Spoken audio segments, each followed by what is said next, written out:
So, good morning, good evening, good day, wherever you might be in the world. Welcome to ASRG, Automotive Security Community Driven. My name is John Heldreth. We're going to get going in just a few minutes here, but like always, we usually like to start with a little interaction with the community and the participants. Because it is a webinar, it's not so easily to get feedback. So please use the live chat window. Say hi, say where you're coming from. Um, Part of ASRG is also networking. Unfortunately, right now with coronavirus and everything going on in the world, it's not so easy to make face-to-face meetings. So use the live chat window. Also, um, we always have a little questionnaire at the beginning to see where everyone's coming from. So it's completely anonymous, and it's please go to pollev.com/ASRG, and you can just kind of show where you're coming from today or joining where you're at. And this way we can kind of get some feedback. We can also see where other people are joining from. So completely anonymous. Also keep Poll EV open on your smartphone or on your computer, wherever you might be. And we will ask a few other questions as well here once once the starting time is here in a few minutes. So and when you go into pollev.com, you'll be able to select, okay, where you're joining us from, and it shows up directly on the screen. So that's really nice to see who's joining from where, and where maybe you have other people joining from the same locations. So it's kind of a nice little feature. Looks like California. Um, all hail Jofre. um, Germany, India, very nice. So I'm going to leave this up here for a few minutes while we wait until the actual starting time. And please go ahead, type in the chat window, say hi while we get everything ready to go. All right.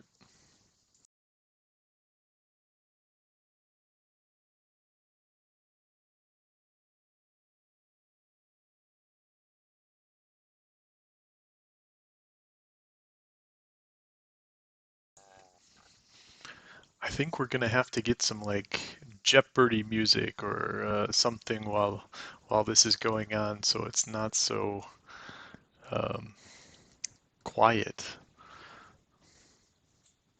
But I mean, I can always talk, but who wants to hear me? Yeah, Garofalo, of course, this is we're really happy to be doing this for everyone. Um, we think that automotive security should be something that is solved together, and that's the reason that a lot of us are spending our time to do ASRG topics. We have so many things going on in ASRG. Um, I would love we should probably do a presentation sometime about the current projects. We're working on a threat intelligence platform. We're also working on a member portal. So in the future, you will also be able to um, log into ASRG, see what um, see what type of intelligence is going on, if there's any specific threats for automotive, also wiki pages, educational resources as well. So we're really hoping that in the future we can bring more value to you guys, the members. So, and if you want to get involved, please let us know. we need your support. This is a community. So the more you get involved, the more you get out of this. So wow, looks like someone's joining from the middle of the ocean. But well, I'm glad to see we have looks like California, we have Canada, UK is also there, Germany, Tel Aviv, I think that is. Is that the UAE as well? That's also really nice. Recife, and India. Great, guys. So I think we can go ahead and get started. So um, please go to polev.com/ASRG. I'm going to ask you two more questions about the topic that we have today. And the topic that we have today has to pertain to telematics in security of telematics. So um, the first the first question that we have is, can cellular data or can data cellular communications be intercepted? So the answers are yes, always. Yes, only with specialized hardware. No, and it depends. So if you guys can go to polev.com/ASRG, and you can give your feedback, your answers, and we'll kind of get a feeling of what people are thinking here. And this will help Jofre, the presenter, who's going to start later, so that he can see what kind of opinions or what kind of opinion that you guys have. So, and here we're talking about data cellular communication. So 2G, 3G, 4G, UTMS, even 5G, and so on. All these different types of cellular communications. Um, wow, looks really cool. And I'm also interested to understand um, there's something about the private APIs and so on like this. I wonder if that's also really safe, and I hope Jafra can answer that for us later. So, well, the right answer looks like yes, and yes with specialized hardware is kind of the most answered ones. However, the real or the right answer is it really depends. So there are many different types of cellular communications, and they all have different risks. So this is something that we're going to talk about today. And of course, cellular communications is one of the main interfaces to vehicles. So for TCUs or telematics units. So it's really going to be an interesting discussion today. All right, we have one more question.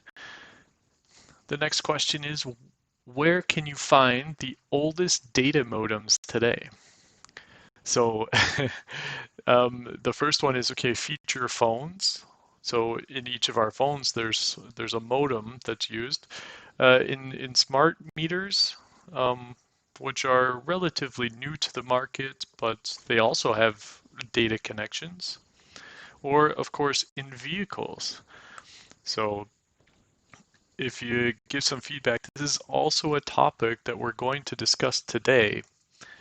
Um, one of the things you have to consider here is the amount of development time that it takes to generate these products and the average lifetime.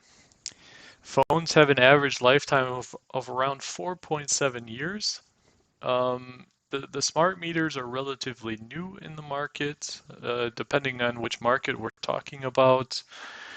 And the telematics devices, which are in the vehicles, were developed in the early 2000s.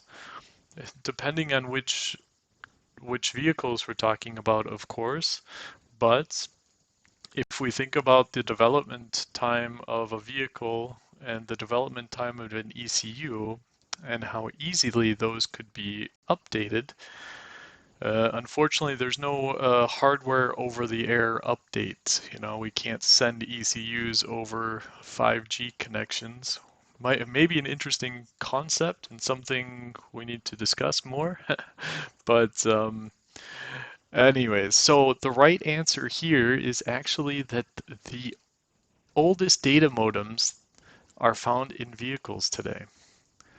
So this is something we'll discuss later with Jofre, so we got a really interesting discussion for you. Very nice. All right.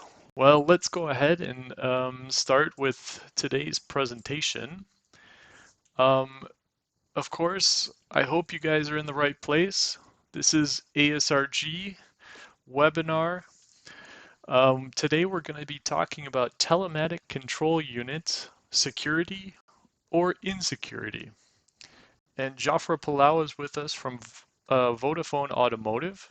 So really cool discussion today. Looking forward to it. But before we go into the presentation, I would like to first introduce myself. My name is John Heldreth. I am the founder of ASRG. That's what I do at night. And during the daytime, I am responsible for product security at Porsche Engineering. Sven, would you like to introduce yourself? Yes, sure. So, hello everyone.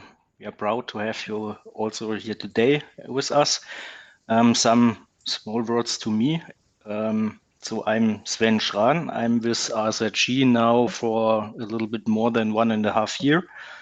And I'm the location leader for the ASRG location in Stuttgart. That's what I make with ASRG. And in my professional life, I have the role as product security officer, and I'm working for the Robot Bosch GmbH. Very good. Thank you, Sven. Okay, let's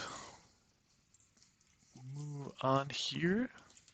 Maybe in the wrong direction. There we go.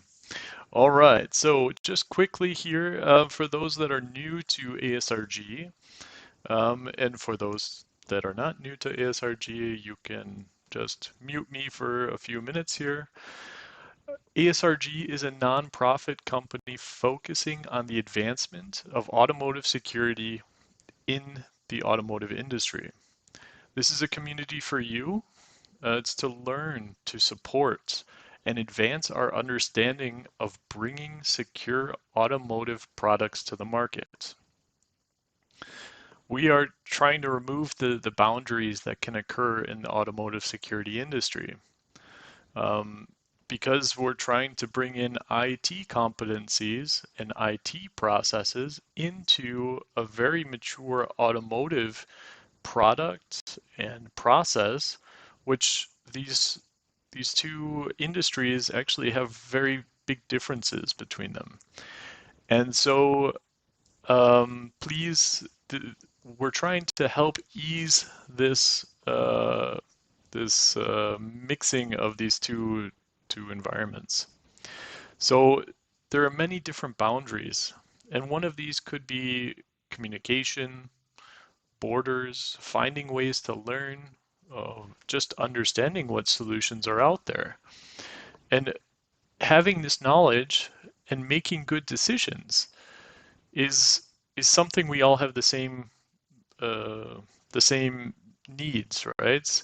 So since we all have the same goals, we're trying to keep our customers, our families and friends, their data safe and secure, which can only be achieved together. ASRG focuses on 3 areas of development. This is knowledge, networking, and collaboration. For knowledge, we try to ensure that we, the people working on security solutions in vehicles, are making the best decisions recommendations, and integrations.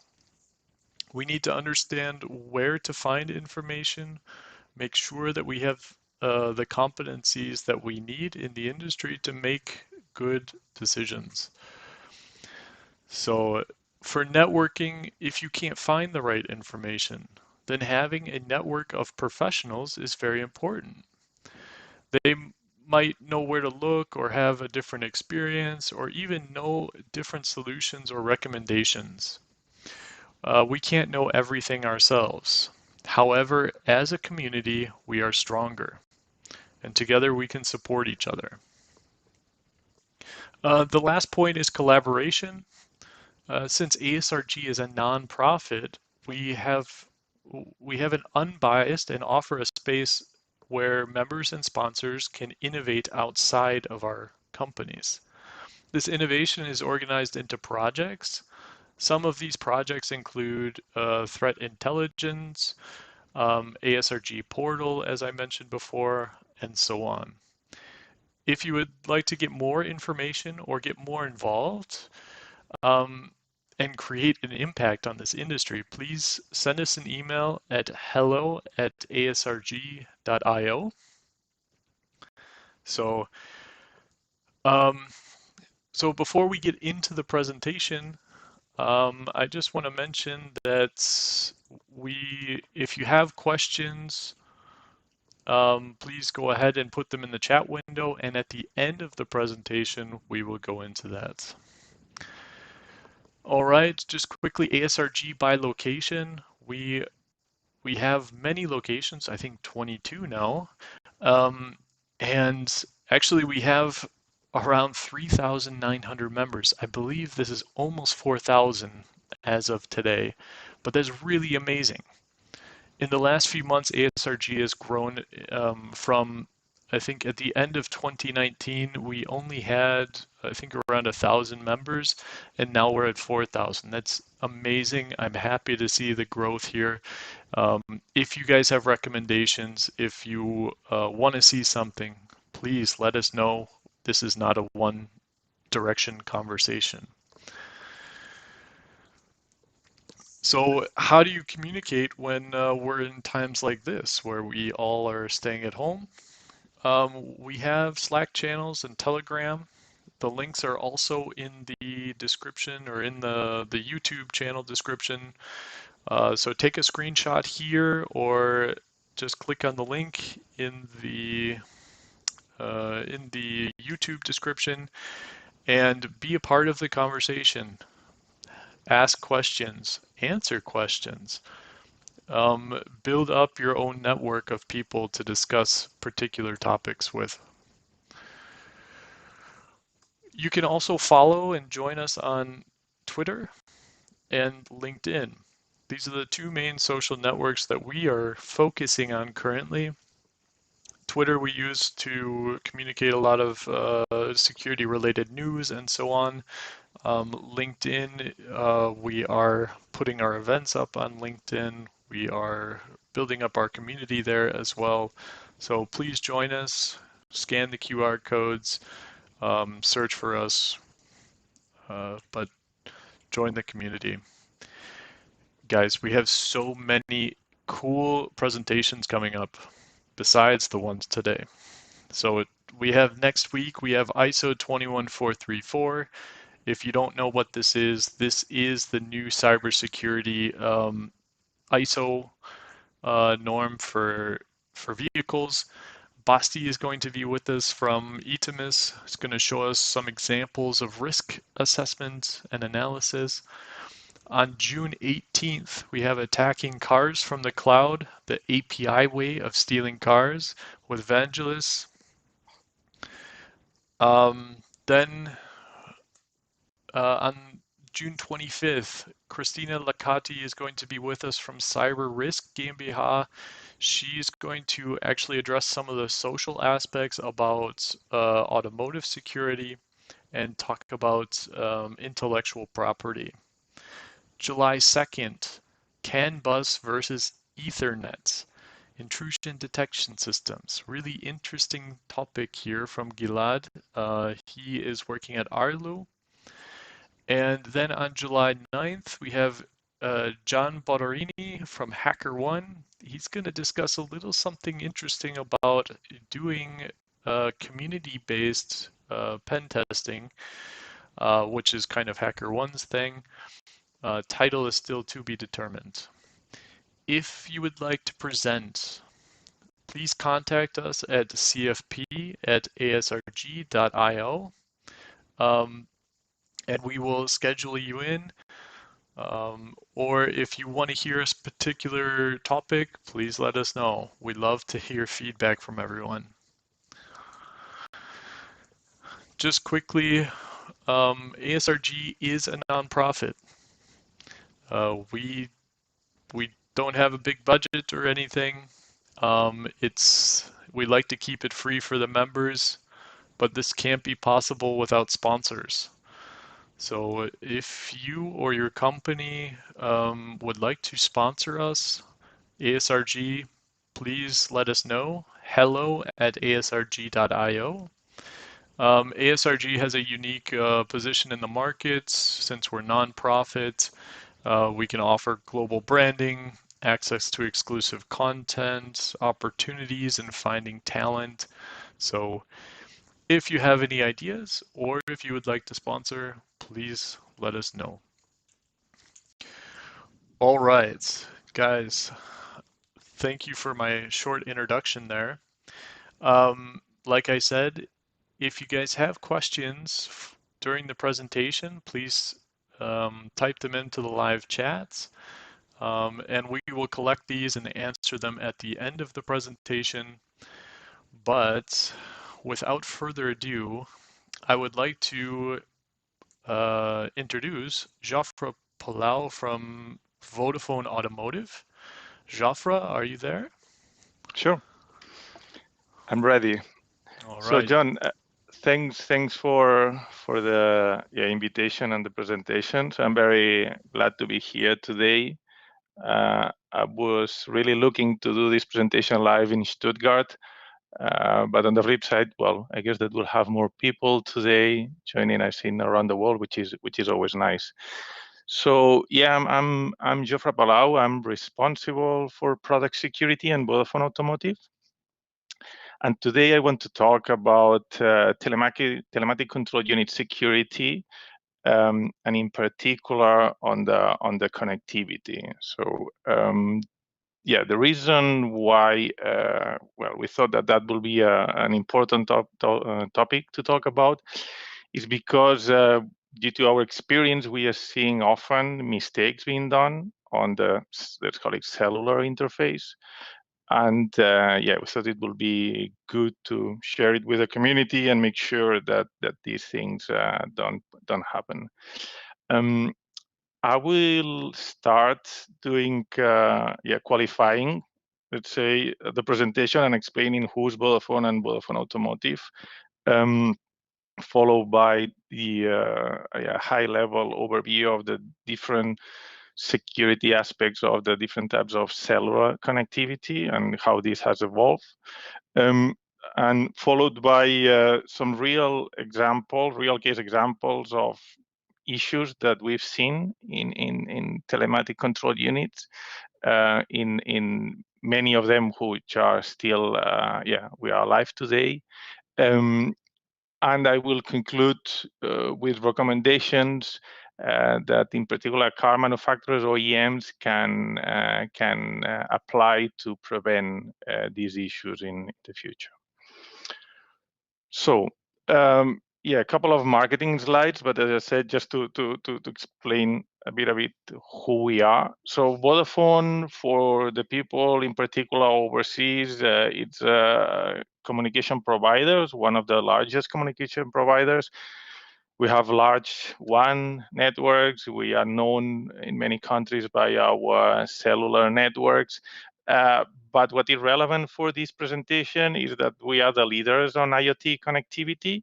So we've been the leaders even before the IoT name was invented. At the moment, we have more than 100 million connected devices in our network. And that means that we have relationship with all the car manufacturers. So all or most of the car manufacturers at least come to us with requirements every time that they are launching a new connected product. This could be eCall, private eCall, public eCall. It could be telematic services. It could be updates over the air. It could be wireless LAN in the car. For all these, they often come to us. And the good thing from product security point of view is that we have a good view of the security requirements that the car manufacturers are putting on connectivity providers like us. As I said, I'm working on the automotive division of Vodafone.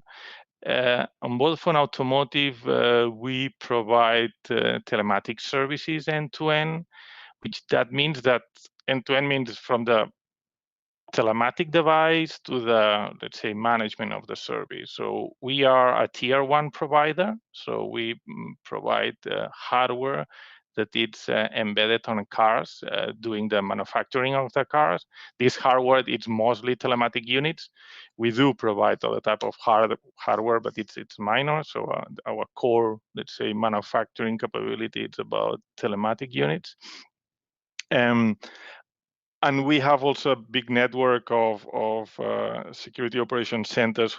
These are call centers connected to emergency services that will react in case of an accident, in case of the car it's been stolen, whatever.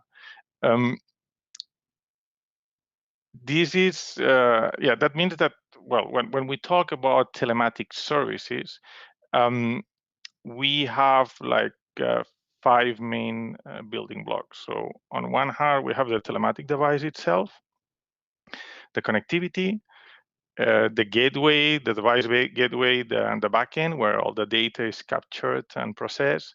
And as I was saying, the call center or security operations center that will be, we're having this connection with either police or emergency services.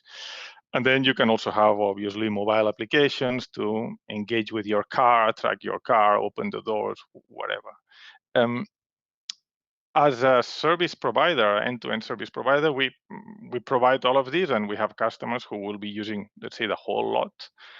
But it's quite common that you have customers that will require one solution or another. We have cases where we might have an OEM that have a particular relationship with a manufacturer, and they have some type of telematic devices they want to use, but they would like to use our backend and our call centers. We have cases where the opposite, we are supplying our hardware that then we'll need to connect to another backend. We have cases where we need to interact with a third-party security operations center, which is not ours. So we have all, let's say, the combinations.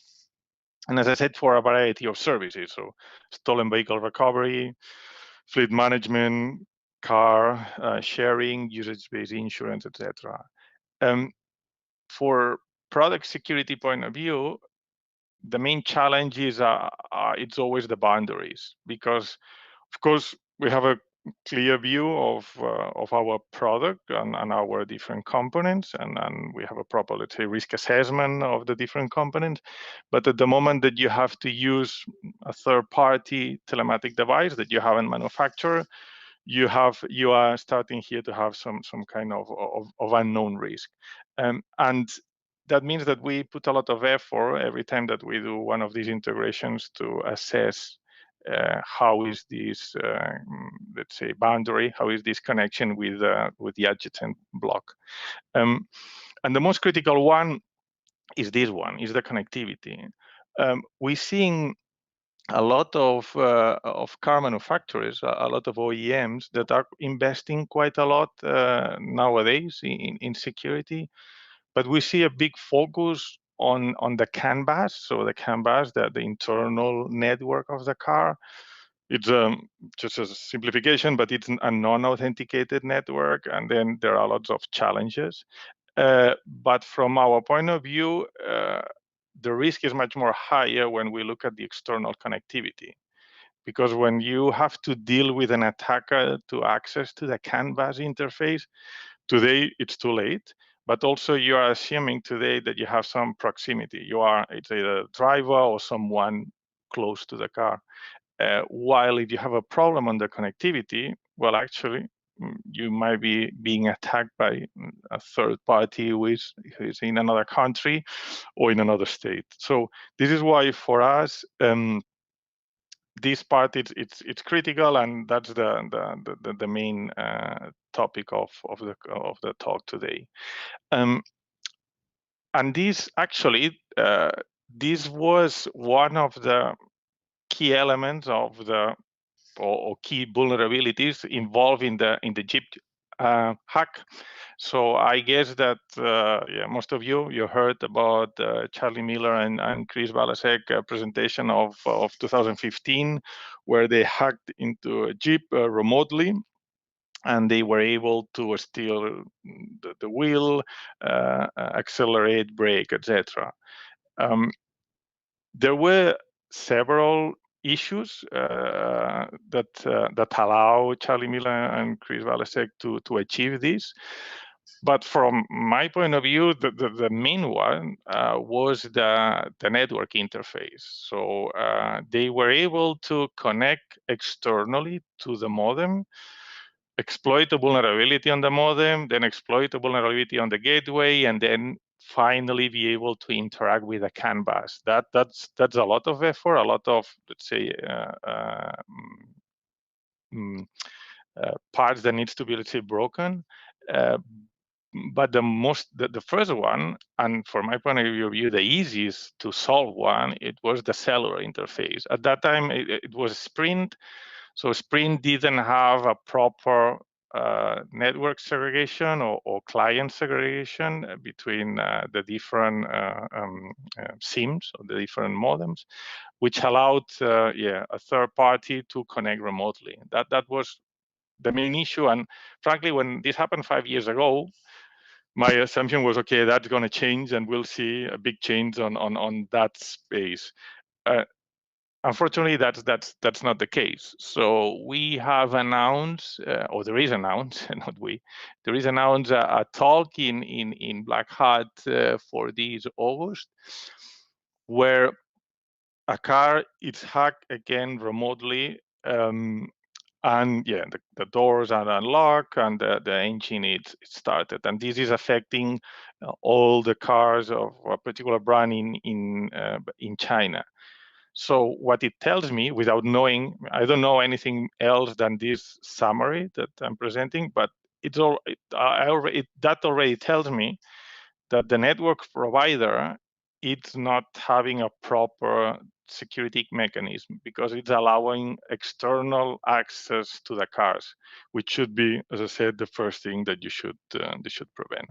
So all of this gives me the impression that many car manufacturers do not understand, or some parts at least of their organization do not understand the threats that the cellular interface can have.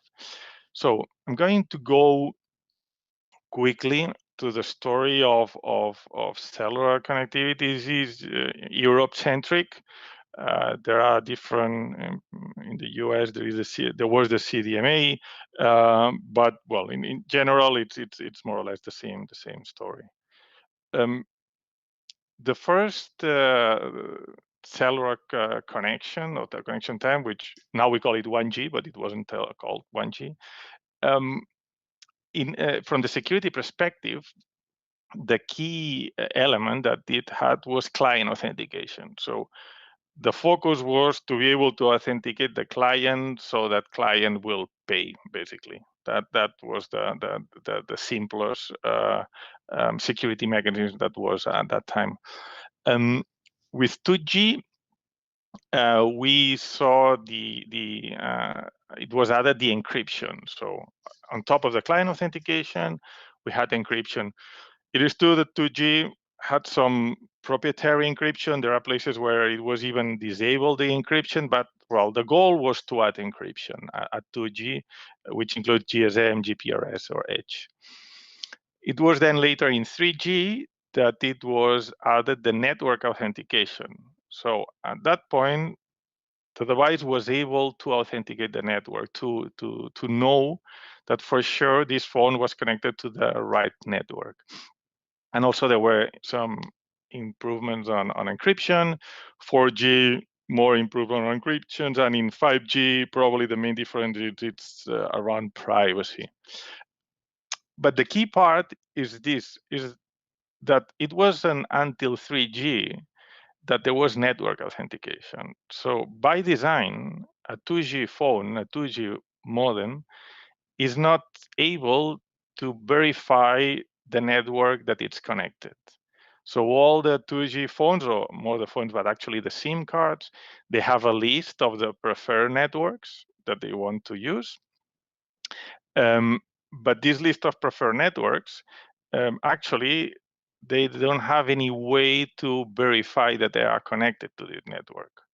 And this is one of the things that developers need to consider when developing data applications that could go over 2G.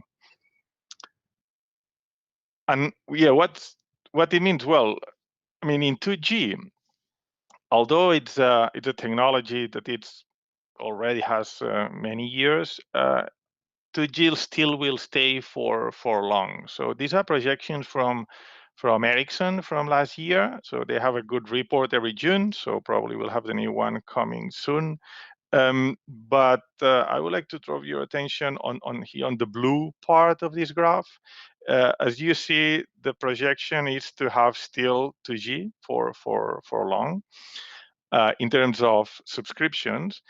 But more relevant is the other graph, which is about IoT connections, where you can see what they call the legacy 2G, 3G. It will be like a fourth until 2024. That's the projection. And I have to say that while here it's called legacy 2G, 3G, but 3G for real, it's going down, it's decreasing. Operators are reusing the 3G frequencies for 4G or 5G. So, and there are plans in most operators to get rid of 3G quite soon. But in many places, particularly Europe, but in other countries too, the 2G will still stay there and will be there due to the coverage. So if you are launching services today that are only needed in cities, like for instance bike sharing, you can safely use an LTE modem, a 4G modem. But if you want to have a service that needs to go cross country, that needs to go in not so populated areas, 2G is still required to have a coverage. So that means that we're seeing, in particular in cars, in vehicles, we're seeing a lot of 2G, 4G modems. So 4G for having broadband and good coverage in cities, 2G to make sure that they're always connected. So that's a problem, because as I said before, any 2G connection can potentially be intercepted.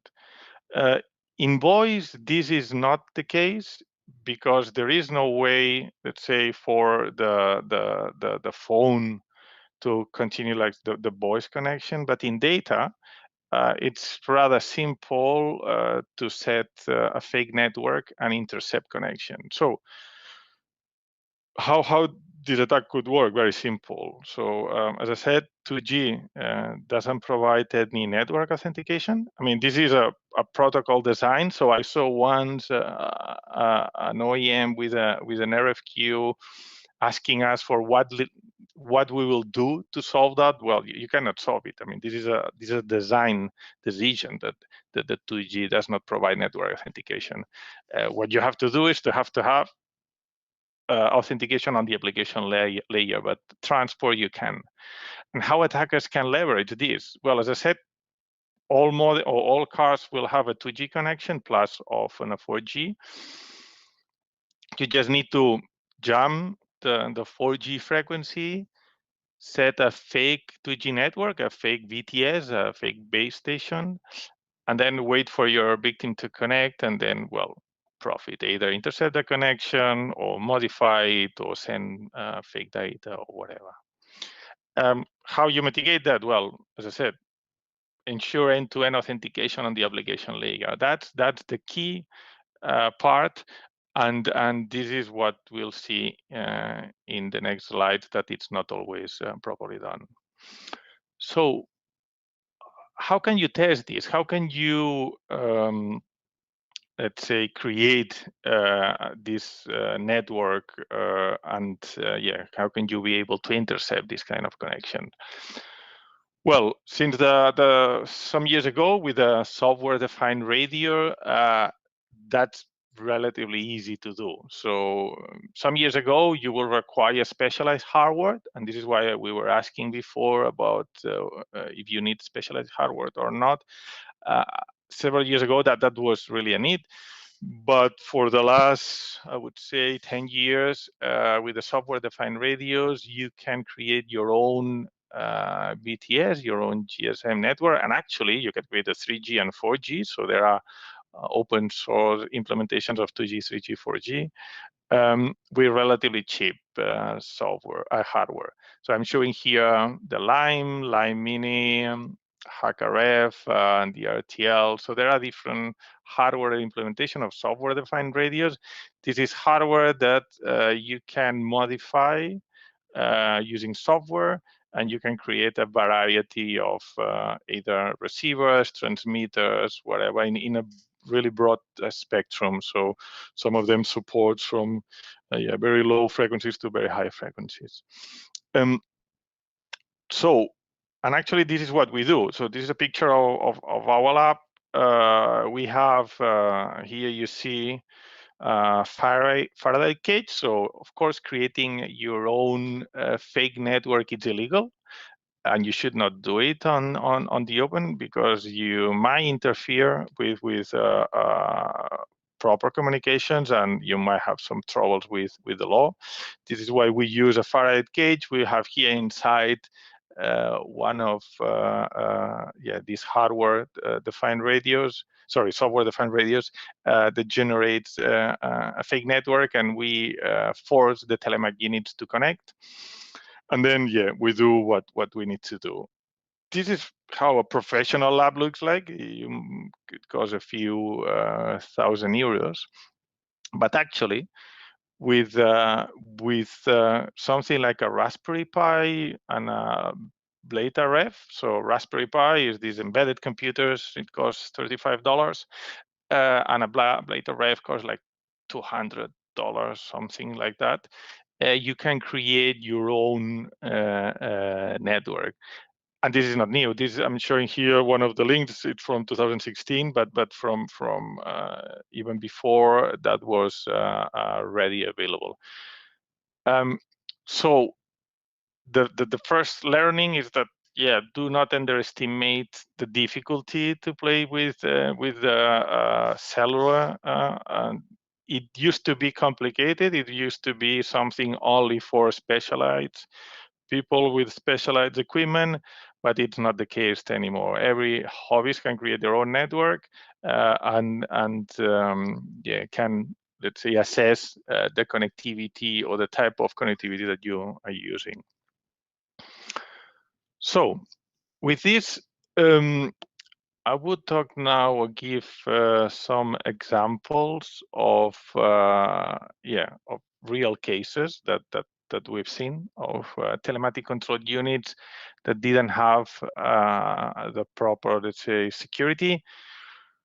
The methodology is often the same. As I said before, you create your own network in a secure and protected environment. You have your the telematic unit to connect, and when it's connected to your network, you inspect the data and try to interact with the telematic unit or with the servers that might be trying to interact. So when doing assessments on telematic control unit, and actually this is probably the same for any IoT connected device, at least using a cellular interface. Something that you should always look is for the IMEI. And the IMEI, it's the International Mobile Equipment Identity Number. For the network people, this is kind of the MAC address. It's the same concept, so it's a number that it's meant to be unique per modem. It's built following this schema. So the first two digits define the regulatory entity that it's assigning the product number, which is the next number, and then the unique ID is the specific ID for that particular device on that particular modem. So this is an example of a modem, a picture found on internet. You just can read here. IMEI often they start with 35 for the British Approval Board of Telecommunications, followed by this number, which means the U blocks GSARA R410, and then the unique ID of that particular unit. And then, yeah, the last number is a 0 or a checksum. Every time, according to our experience, every time that you see a developer using the IMEI, you always find some problem with the authentication. Why? Well, because the IMEI is the cheapest unique identity. It's something that you can query the modem and you get. But of course, you don't have any certainty about the number when the server will receive that identity, and this is what it can be abused. In theory, you could be using the IMEI in a secure way with, I don't know, using as an ID and then adding some dedicated key to authenticate, etc. But then when you go through this, you already provide your own identity. You don't really use the IMEI. So my tip is every time that you see the IMEI, yeah, be careful, because most probably you will find severe security problems. So let's see the first example. I mean, calling this a telematic control unit, this is obviously wrong, but I wanted to start with a simple example and then build on top. The pictures I'm showing all the time, they are only representative of the type of device. Obviously, I'm not going to shame or blame here partners or customers. But yeah, the pictures are just to show the type of device or family we are talking. So this device is an after-sales device, self-powered, using for stolen vehicle recovery, using SMS. It sends the location by SMS, so it has a GPS inside and also accelerometer, etc. And you send the SMSs to control the device, basically to update the configuration. So, for instance, where you want to send the location information, and to activate the tracking. Well, this device, the first thing that you see when connect this device to your working network, your fake, let's say, network, you see is that it has no encryption. It also, you realize that the authentication is based on the device ID. So the device will only accept SMSs that it contains its serial number. So you can send whatever you want to the device, but if you don't send the device serial number, the SMS is dropped. So your goal here as an attacker is to find out the device ID. So once you know the device ID, you can disable the device, change the location or the destination of the messages, so you can redirect the messages to your own phone, etc. And the way to attack is very simple. So once it's connected to your network, you can just try sending incremental SMSs, as you can see in the picture. You send SMSs, and at what point the device answer back with its own device ID. And then from here on, you already know the device ID and move on. Very simple, but representative of the lack of understanding of the security of cellular communications. Before I was talking about GSM and security, the SMS, by the way, if you put your fake network, you can intercept the SMSs. you will not be able to, let's say, relay this SMS back to the server because you don't have the identity of your telematic unit when you are in the middle. But of course, the device doesn't know when you can really interact with the device, sending your fake SMSs and and change whatever you want from the device. So in terms of interception, you cannot attack the network device or the network gateway, the SMS, but you can attack the device, the telematic unit itself.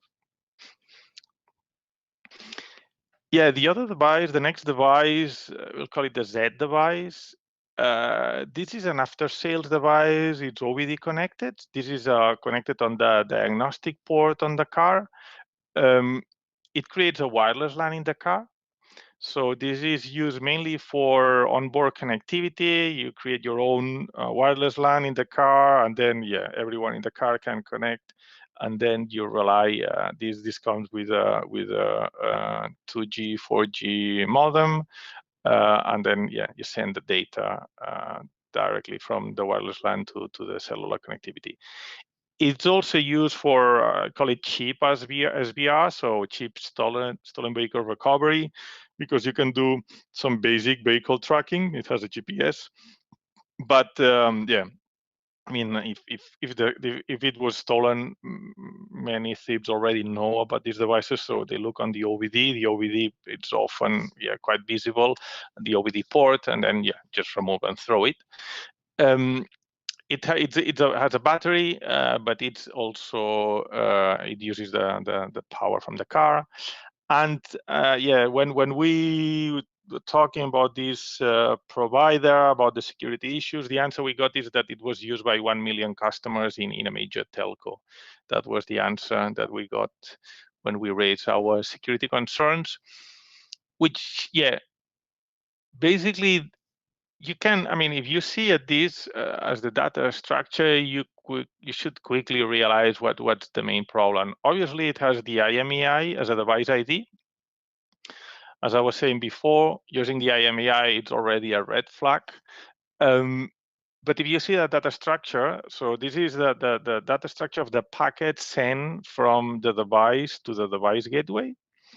Although on the opposite direction, they were similar, although mainly it was doing pooling, but nevertheless, this is the message, how the packet that it's sent by the device, it's received by the server. So you see a frame header, the message length, the device ID, the IMEI, type of frame, number of frame in case there are more than one, data length, and the data itself, and a checksum. So in here, you can quickly realize that there is no authentication tag. There is nothing that provides the server some authentication that this packet is really coming from the given device. So anyone could just send any packet, changing the IMEI and impersonate the user. So, and the server, it's not able to know it. And impersonating the user is rather simple. So the IMEI is fixed, most of it. There is only 1 million possibilities that you can just randomly change and fake that information. On top, so this is no client authentication. The device was not doing any server authentication, and that means that there was not software over-the-air verification. At starting of the device will ask the server if there was some software, and if there was some software, it will download and install. But there was no way for the device to verify that the server was the server. So that means that anyone with one of fake networks, fake BTSs, I was saying before, you could just go close to the device, wait for the device to do the check, and offer the device back the software you wanted, and have that software installed in this tracking device. Okay, it's getting more interesting. The T device, this is a more advanced device, and this you will consider more a Telematic Control Unit. This is installed at car manufacturing. It's used for stolen vehicle recovery. It has a panic button to alert the Security Operations Center. So in case of the owner of the car was in an emergency situation, he will press this button, and then the Security Operations Center will call back, asking for what was the problem. Used by a major OEM, a major car manufacturer. It uses SMS and TCP to send the information. This is quite, by the way, this is quite common, and this is the reason why is because often the data context, PDP context, but the connection, it takes sometimes more time, some seconds to be established, while SMS, it goes on signaling of GSM, it's nearly immediate. So many of these devices will start connecting with SMS, starting in particular if it's tracking data information by SMS, and then switch to TCP as soon as the data context it's established. There is no encryption on the data. And the client is identified by the IMEI, and there is no authentication. And the worst thing is that this is new, because the previous device I was talking, they have been in the field for some years. Here we are talking about something new, well, 2019. So yeah, no excuse. You can do a lot of things with this device. You can misuse it in different ways. One is to misuse the panic alert. So if you look at the packet structure of the packet being sent from the device to the server, to the device gateway, you see that there is the message ID, just saying, well, I'm a panic alert message, the device ID, the IMEI, and the GPS location.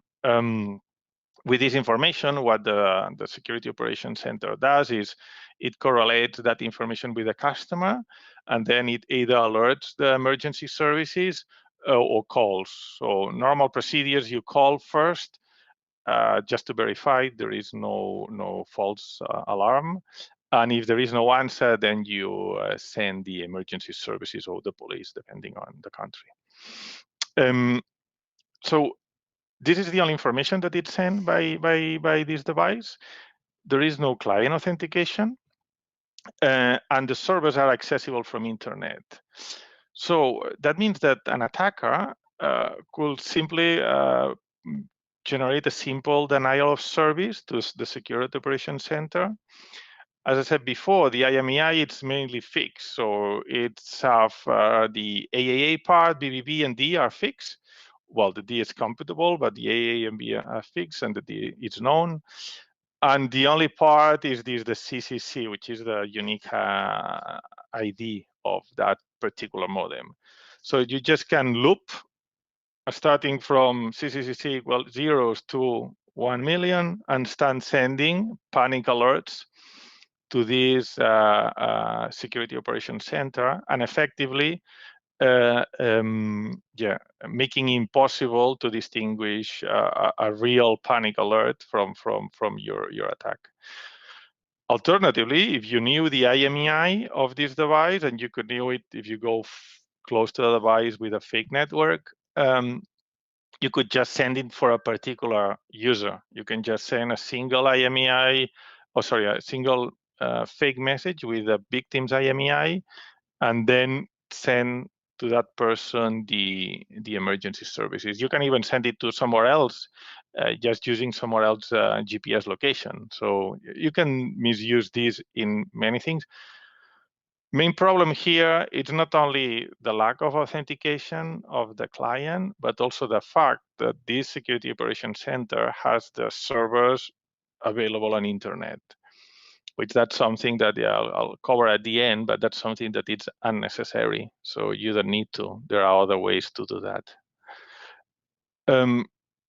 Another issue about this device is that, well, as there is no authentication on the server, the device cannot verify that the message that it's receiving are real or not. So you can just go next to the device with a fake BTS and send configuration message, for instance, by SMS, rewriting the configuration and either making it useless. So if you want to steal that device, you just can rewrite the destination servers and destination SMS numbers to something useless. Or if you want to maliciously track someone, you can just redirect to your own server and or to your own SMS number and be able to track that person. Yeah, the next device is the X device. This is also installed by the OEMs at car manufacturing. This is connected to the CAN bus. Is used by stolen vehicle recovery, but it has also other usage. It uses the NGTP protocol, and this is new. The NGTP protocol is the so-called next generation telematic protocol. That's a protocol that was proposed by BMW and connects it on wireless car.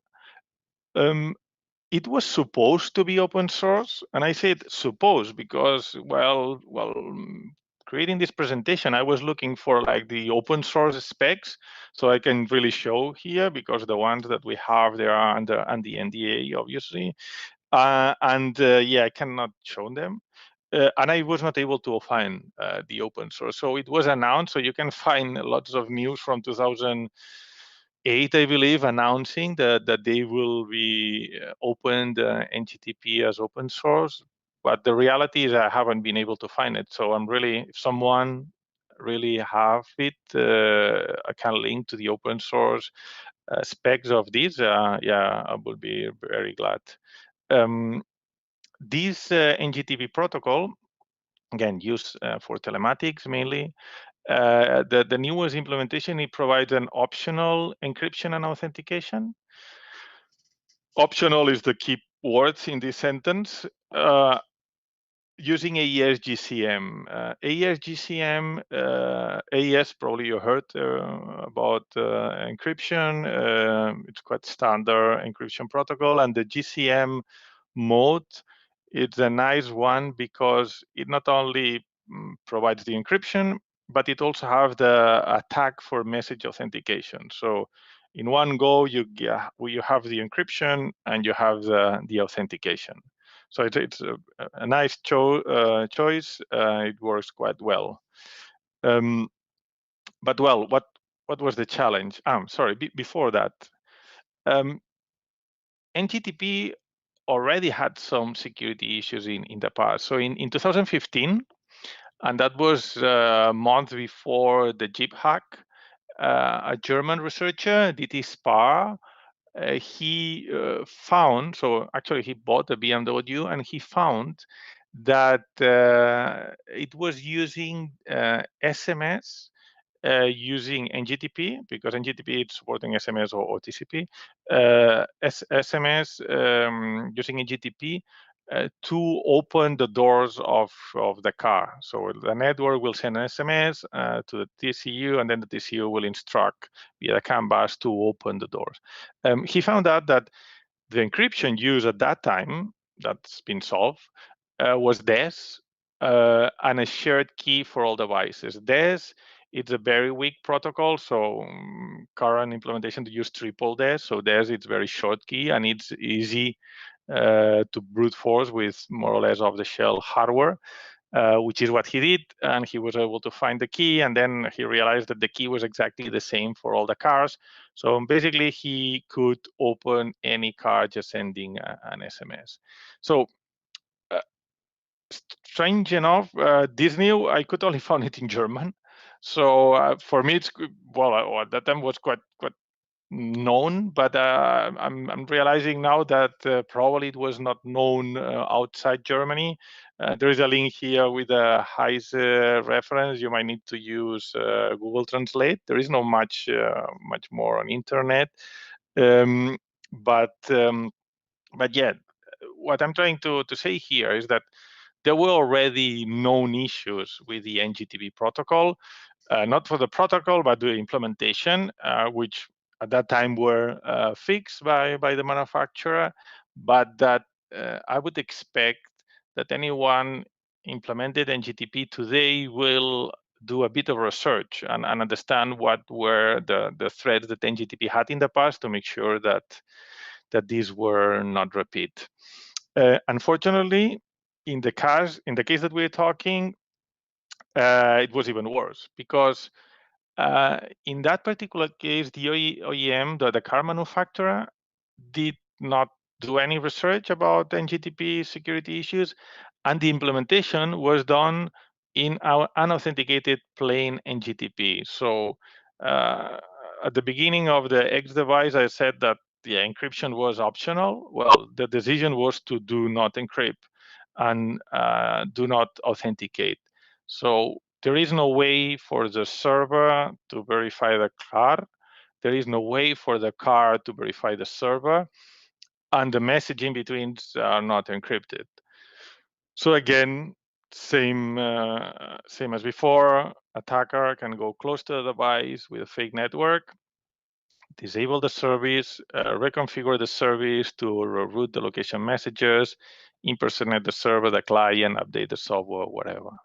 So yeah, this is again, this is a new device, and that's the reason why. Well, we thought that it will be good to have this presentation today, just to highlight these issues and make sure that yeah, security or cybersecurity personnel in car manufacturers not only consider the security of the car and the safety of the car itself, but also the boundaries, and in particular around communications in and outbound the car. Because yeah, that was a problem in the past. It was a problem in 2015 and was shown, but it's a problem still on 2020. So how can you mitigate that? How can you avoid these problems? Well, the first and simplest is you need to have security requirements. So you don't need to have our security requirements, but you should have security requirements for telematic devices. It looks obvious, but it is not. So as I said, we are a manufacturer of telematic units. That means that we are manufacturing for car manufacturers. If you are in this industry, if you are a tier 1, you will know that car manufacturers generate a lot of specifications. So when you are going to manufacture something, it's very, very detailed. There is no much room to changing things. If you want to change, you have to discuss. So it's always very detailed, all the specifications. Unfortunately, every time that we have a conversation with a car manufacturer, well, not every time, probably not always, but most of the times, the security requirements for hardware and firmware for telematic devices, and I'm talking security, not non-functional or functional requirements, but it's pure security requirements, are very, very limited or often not even existent. At most nowadays, you get some question about GDPR. The European privacy law, but not about low-level details about how you encrypt, how you authenticate, etc. So very important focus also in this, and make sure that when we, a tier 1 provider, receive these specs, there are also the security requirements. And in particular, talking about the connectivity requirements, I have some tips here. The first one is that your product security teams should be involved in the purchasing process of the connectivity. Obviously, you don't need to go with the purchase department to meet all the potential suppliers, but certainly they should come with your requirements. As I said at the beginning, we see most of the connectivity RFQs, RFIs for all the car manufacturers, and hardly never on connectivity, hardly never there are security requirements. And that's a problem. And that's a problem. It was a problem in 2005. It was in in the Sprint network, as we saw in Jeep. But it's a problem today, as we will be told in August, in Black Hat, in some network operator in China. So I'm not saying that you should be using Vodafone, but certainly you should put security requirements on your connectivity provider. Security requirements that actually there are not real cost involved, as far as I know. In our case, I can tell you, in the case of Vodafone, these security requirements I'm going to go through, they are by default and basically mandatory. If you want us to skip these security requirements, I'm not sure. It will be a dedicated project, very expensive, and probably it won't be approved. So we have it by default. I'm sure that all the communication providers provide these, but I'm also sure that sometimes the purchasing departments will just get consumer SIMs, stick it on telematic control units, and use it as the connectivity. So when discussing this with your communication provider, first, don't use consumer SIM. So using a consumer SIM is an unnecessary risk. A consumer SIM is a SIM that will be able to connect everywhere. You really don't need your car to connect everywhere. If you are providing, of course, connectivity in the car, it's a different thing, and there are solutions for this. But if you are providing telematic services, over-the-air updates, car sharing, bike sharing, your car, your vehicle, your motorbike doesn't need to connect to everywhere. It will only need to connect to a bunch, a reduced number of device gateways. Second thing, it's use private APNs. An APN is you can say like a connectivity profile that your SIM will use.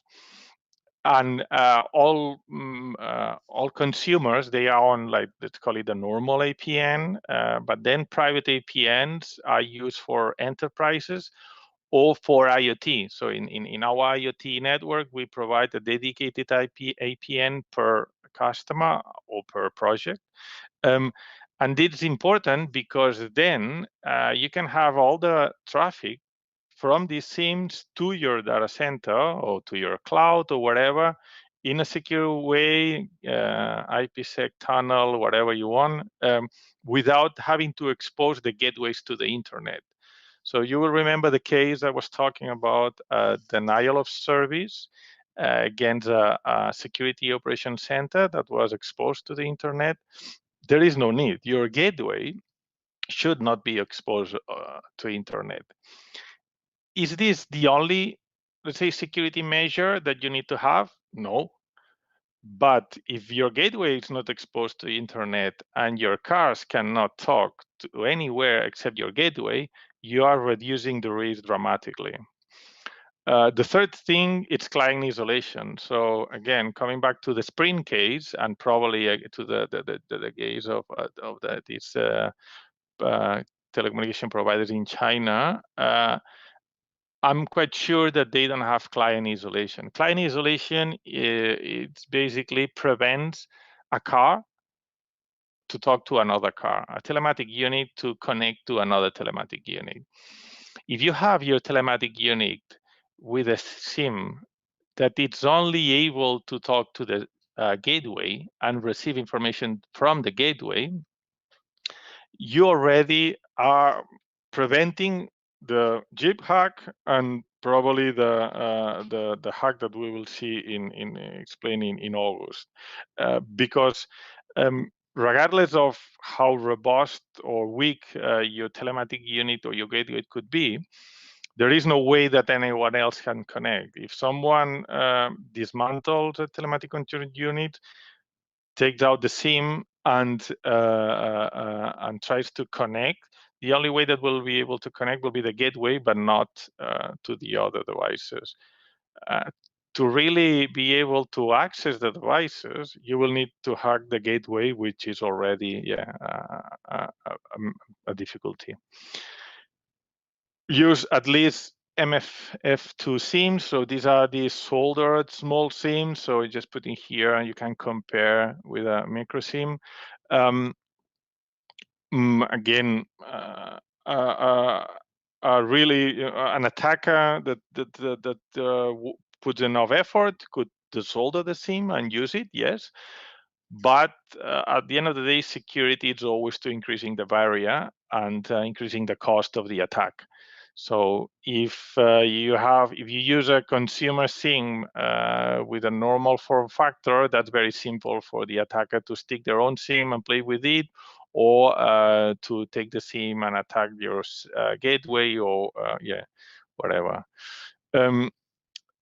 The other thing, besides the tools that your communication provider can give you, which, as I said, I'm sure that will be a no cost. So it's important that you really look for them. Ensure transport security. So you must ensure you have authentication and confidentiality at the application layer. This is to mitigate the let's call it downgrade attack, so that someone might force you to go to GSM and then play the man in the middle attack. Do not share keys, do not reuse keys. So obvious, but every telematic unit should use their own key, their own secret, their own identifier. Authenticate both the server and the client always. IAM as identification only is not enough. So as I said before, don't use that. I mean, don't confuse identification with authentication. Allow and plan secure over-the-air updates. This is, well, we are heading, we already are in the software-defined car area. We really need to have a way that we can update all the components in the car, include the telematic units, but this should be done on a secure way. And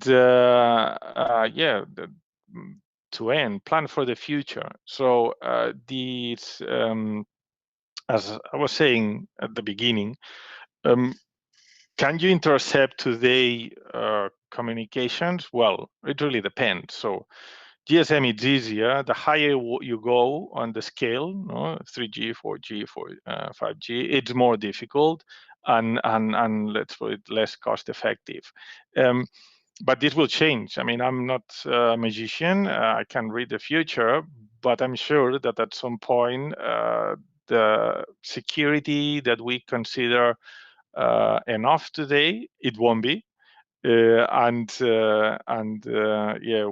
today we consider it's not breakable or it's too expensive to attacks that are too expensive, it won't be that expensive.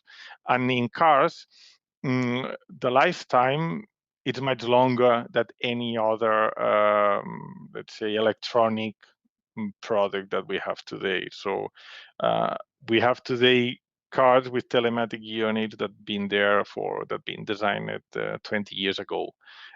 So it's important that you have in mind when you designing solutions, consider what will happen in 2, 3, 4, 5, 10, 15 years and be prepared.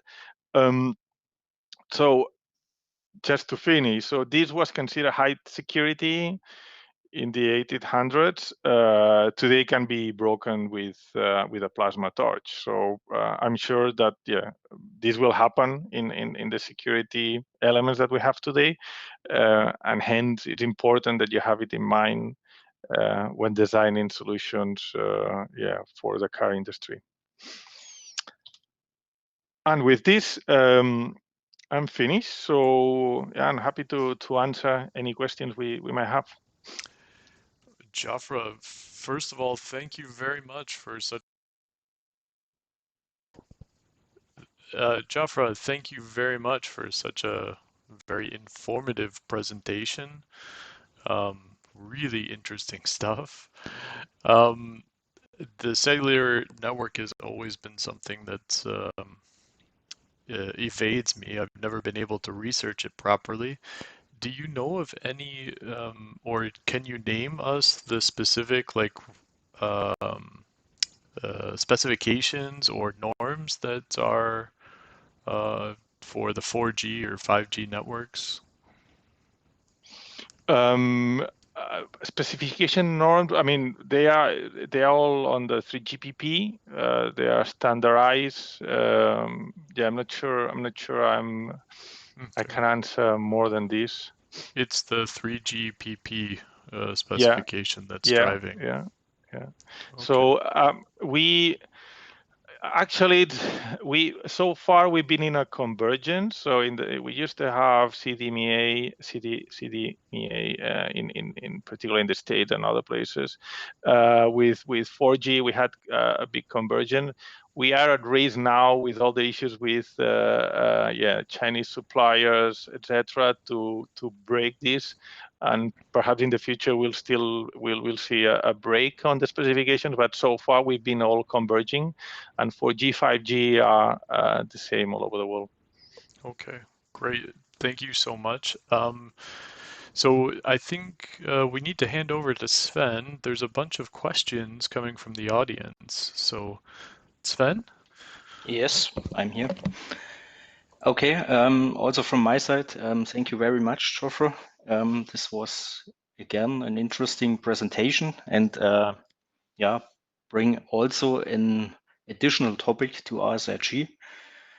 So then let's come to the questions. So the first question we received is, have there been situations where you come in contact with your customers that don't solely rely on insecure protocols? Or maybe also, do you receive requirements or have seen requirements where the customer wants to restrict the available functionality in case he needs to use some insecure protocols? So first of all, we've seen customers and many customers who have a proper, let's say, do a proper threat analysis and have proper specifications. So of course I'm showing here like the most, the worst cases. It's not always that case. Actually, the solution, it's simple, and I saw some questions around this, but the solution of this threat is to have a proper application layer security. So do not rely only on the radio interface to do all the, let's say, security work. So you don't need really to restrict anything. I've seen cases, concerns about these 2G, so perhaps someone that was half informed and really knew about the potential issues of 2G. But the solution for this is, well, as long as you have a proper authentication and proper authentication encryption on the application layer, then there is no problem at all. So there is no, you don't need to avoid this. It's similar, if you wish, as using the wireless LAN on an airport lounge. So as long as you have the proper, let's say, mechanism on top, it's not a problem. So you just need to be aware of the potential risk. Okay, thanks for the answer. The second question will be, is the traffic on private APNs really segregated within the mobile operator's network?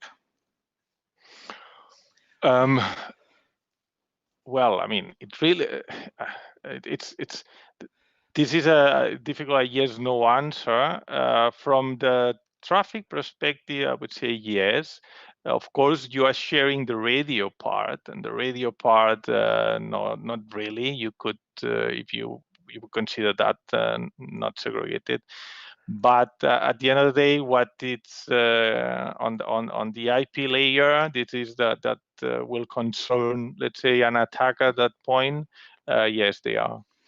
But the important part for me is that it allows you to decouple you from internet. You don't need to expose nor your clients nor your servers on internet, which it's already an improvement. Again, not the only one. Security, you have to apply security in depth, but this certainly helps you to mitigate many risks. Mm-hmm. Thanks. So we receive a couple of questions in the direction of the SIM card, I guess. So do you have any insight on eSIM? What are the main security risks that you see with this device? I'm not an expert, and I don't want to I have opinions, but I'm not an expert on SIM security. For me, or in particular on eSIM, for me, what it's really important, it's on the, let's call it the chip SIMs or the future integrated SIMs. This, from attacker perspective, it creates difficulties because they are more difficult to handle. And as I said, the more the cost increase that you apply, the better from the defense point of view. And I'm saying that because I've seen cases where normal SIMs were used. So again, similar as the IPN common, is this the only security that you can have? No, but at the end of the day, it's always about increasing the cost for the attacker. Mm-hmm. Okay, thanks. Then I guess a bit similar questions. Is the MFF2 SIM easy to replace, or what do I have to consider when I resell my car, since the SIM is registered with the one name? Well, with my soldering skill, I mean, if it's only about desoldering in considering destroying it, it's simple. But if you want to reuse it, I could not do it with my soldering skills. But in any case, probably it's already this SIM. It's already inside the telematic unit, inside the cage, so it won't be easy for the end user to remove it. I don't know in that particular case how that works. What I can tell you in the case of our services is that the SIM, it's not registered to the user. What the user have, it's assuming it's paid by the end user, it's paying a service.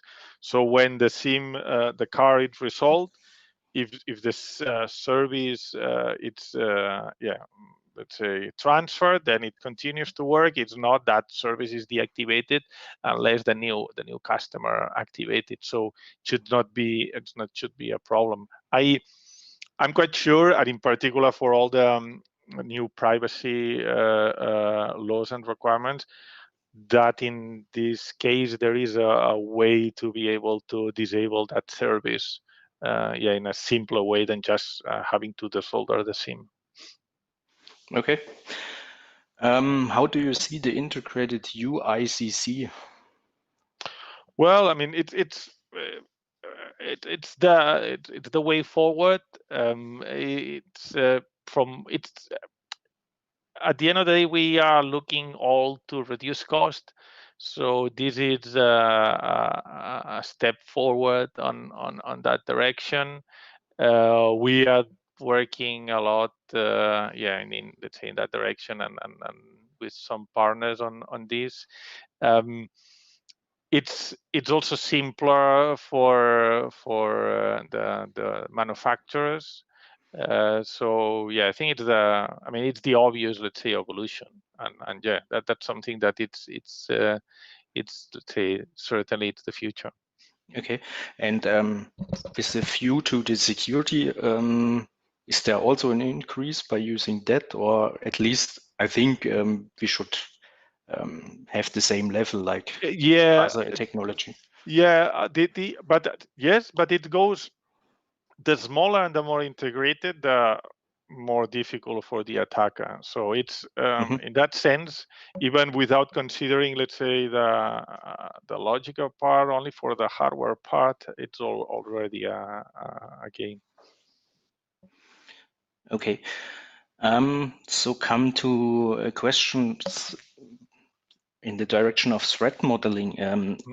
What is the experience you made? Is threat modeling a common practice for auto telematics design?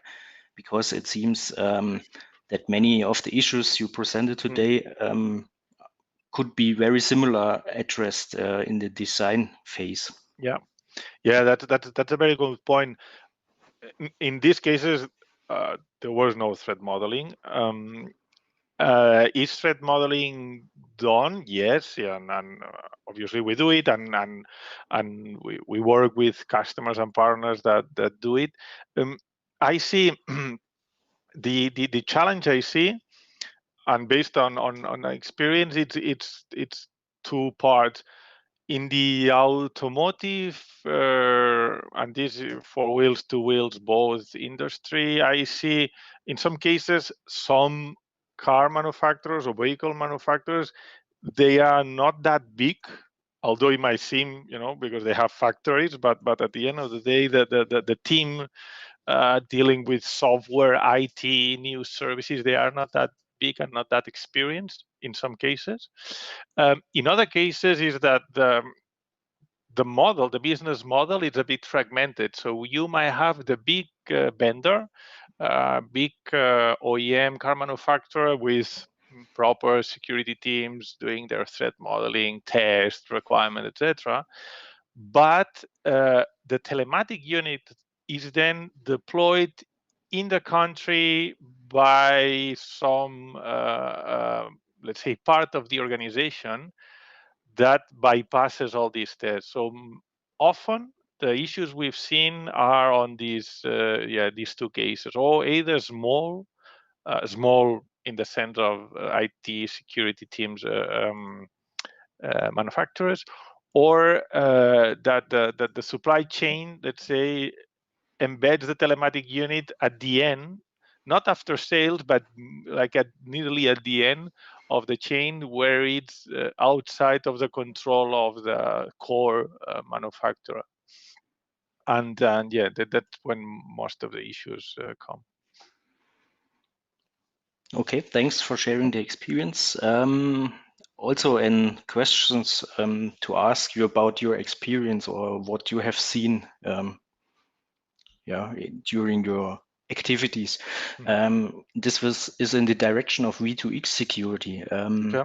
Do you have some knowledge about attacks that have successfully carried out in this area also?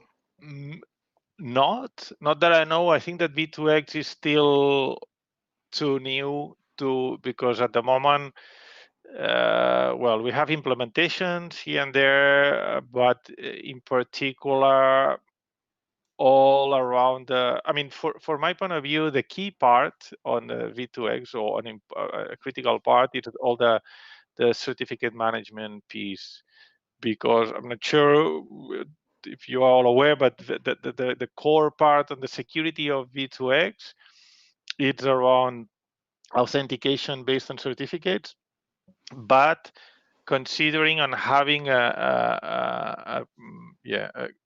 considering also a privacy, which that means that you have a lot of called pseudo-anonymous certificates being generated by different parties that are renewed and changed, etc. There is like a long specification, which in paper it looks good, but the implementation, as you know, if you work in security, it's where the problems normally arise. And I'm this is where I expect that we'll have more problems. In particular, identities or certificates for particular cars that have been misused to generate pseudo-anonymous certificates and stuff like that. That's where I see that the direction of the problems might come. I'm aware today of problems. No, it's a bit early to see at least real world attacks on real units. This also the same with our experience, that it's a very early phase for this V2X topic, and we have also not so huge infrastructures installed and so on. But if it comes, I also believe that there will also a lot of attacks happen with different devices which will be installed. I have on V2X and security, I have mixed feelings because we are professional paranoid. We are paid to be paranoid, but you have to be aware that it's your job to be paranoid. That sometimes you have to come back to reality, and in V2X I have sometimes this thinking, because at the end of the day you could also go to the middle of the street and put some, change some signs and do things. I know that online, it's more anonymous and it's more prone to attacks. I'm completely obvious about, or completely know about this. But I also, I'm sometimes I think that I would like to see what will be the real threat.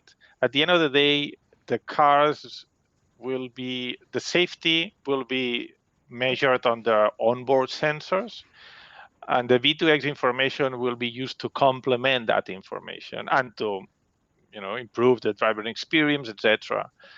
But I'm sure that a car will not believe everything that it's coming from V2X that contradicts something that it's detecting on the local onboard sensors. So I'm a bit, sometimes a bit hesitating to jump on the panic wagon of the V2X because of this. All right. Thanks.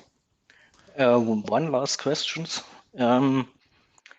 Do you see, in terms of the public key infrastructure, some challenges, because you have also to manage device keys at the scale?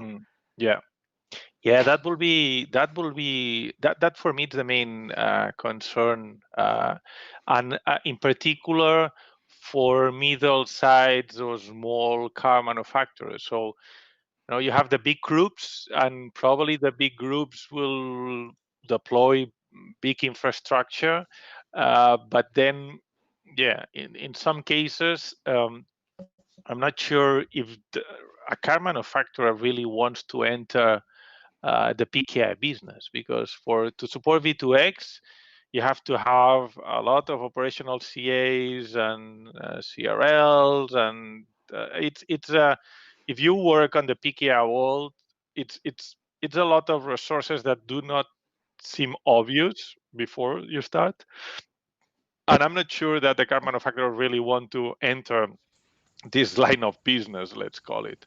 That's probably will be the main challenge for the V2X. I mean, I know that there are some let's say groups and big brands working on this, but I'm not sure if everyone is as ready and also really willing to enter that game. Okay, then thanks for your answers. This was all the questions we placed, and you answered it very well. And then I think we can come to the last topic, which would be the closing words. Yeah, so just before we close, Jofre, thank you very much. Great presentation, very interesting answers and question. So I really appreciate the time you took today. Before we close, Jofre, would you like to say something? No, thanks for having me. I really enjoyed it. I like the questions, so looks like that we have a good audience here. And yeah, I'm happy to come back in the future with more stuff. Exactly. We would love to have you back talking about security and telematics, of course. Really great. Thank you. So from my side, so from ASRG, from myself and Sven, we wanted to thank everybody for joining tonight. Please don't forget that next week we also have a webinar. It's going to be ISO 21434. So please join that as well. It's going to be another interesting discussion. So we will see you next week. All right. So thank you, everyone, and have a good evening, a good morning, wherever you might be in the world. All right. Thanks, guys. Bye-bye.